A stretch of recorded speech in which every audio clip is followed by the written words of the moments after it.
મેંદરડા સાશન રોડની મહેશ હોટલમાં બગડેલું પનીર શાક આપ્યા બાદ માલિકે ગ્રાહકો સાથે દાદાગીરી અને અભદ્ર વ્યવહાર કર્યો.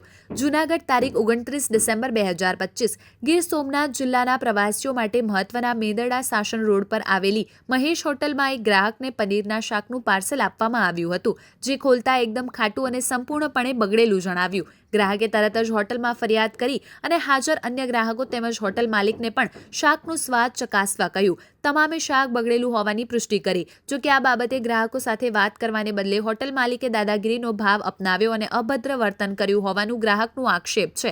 આ ઘટનાએ ખોરાકની ગુણવત્તા સાથે સાથે ગ્રાહકો પ્રત્યેના વ્યવહાર પર પણ ગંભીર સવાલો ઊભા કર્યા છે. ગીર વિસ્તારમાં રોજ હજારો પ્રવાસીઓ આવતા હોવાથી આવી બેદરકારી અને અભદ્રતા પ્રવાસના વ્યવસાયને નુકસાન પહોંચાડી શકે છે.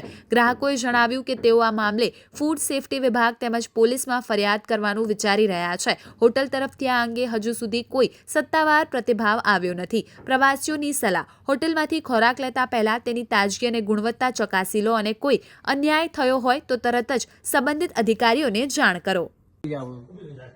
અમે મહેશ હોટલે ગયા હતા સાસણ રોડ.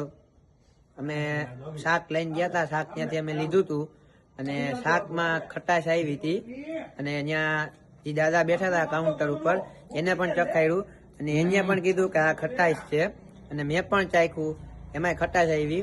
2 થી 3 જણાએ ચાખ્યું, એમાં કોઈ પ્રોબ્લેમ નહીં, પણ ટૂંકમાં ખટાશ આવી. પછી મેન શેઠને બોલાવ્યા અને શેઠે એમ કીધું કે આ ટમેટાની ખટાશ છે. એમાં ટમેટાની ખટાશ ખરેખર નહોતી. એમાં ઇસ્યુ એ હતો કે કંઈક બીજું જ અપરિવર્તન જેવું કંઈક લાગ્યું હતું.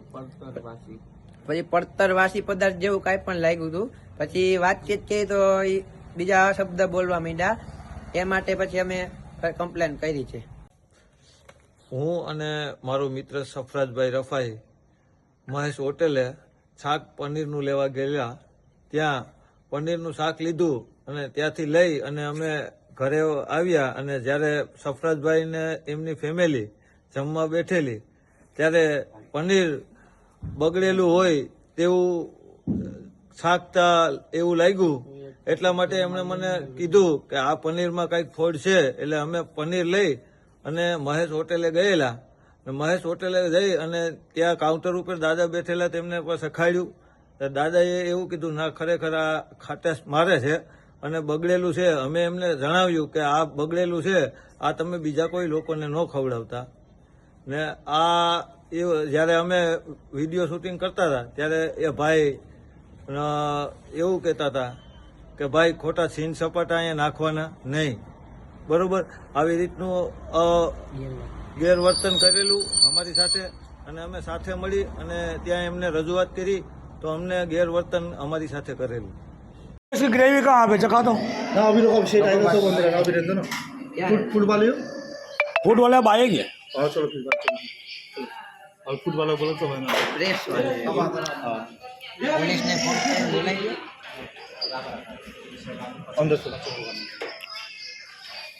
गिरी तो नॉर्मल है हीरो बना गिरी चम्मच दे दो थोड़ी.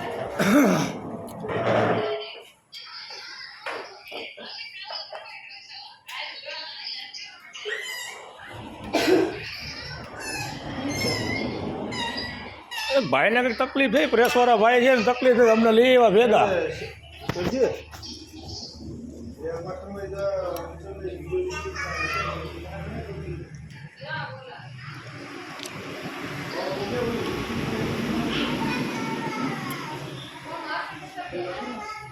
इसमें कुछ और डाला है हमने, कुछ और डाल दिया है. चाट मसाला गया होगा सर, वो चाट मसाला होता है ना, कुछ और डाल दिया है. इसमें कोई दिक्कत नहीं है, ग्रेवी तो सही है. मैं बोल रहा हूँ ना, कुछ और डाल दिया उस साग में जो आपने बनाया है ना. गिरी भी हो અંદર વિડીયો જાઓ, અંદર સાફ સફાઈ ને आओ सर वही बोल रहे भाई सेवा तो ऑल વિડીયો फूड वाला हो तो फूड वाला ખૂણામાં કાંઈ સાફ સફાઈ જ નથી.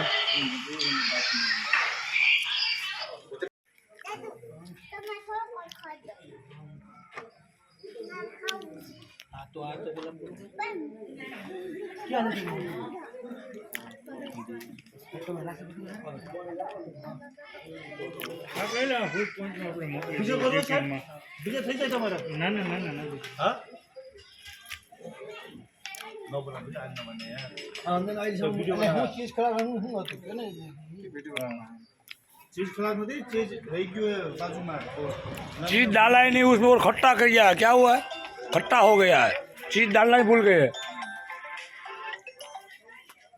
બીજું બનાવી નાખ્યું ना पारे है यदि रिकॉर्डिंग करे है ना पारे है એમની ચીજ બોલાઈ ગઈ પણ બીજું બનાવી દીધું ચીજ હોય તો ખટાશ થોડી હોય શાકમાં, હું એમ કહું. ખટાશ તો ગ્રેવી આજ જ બનાવી ન હોય તો બતાવો ભાઈ ગ્રેવી બતાવી દેજો ખટાશ હોય જ નહીં એમ ને. નહીં એમને કેપ્ટન જાવ તો ભાઈ ગ્રેવી બતાવી દે તો તમને કંઈક બરોબર છે બીજા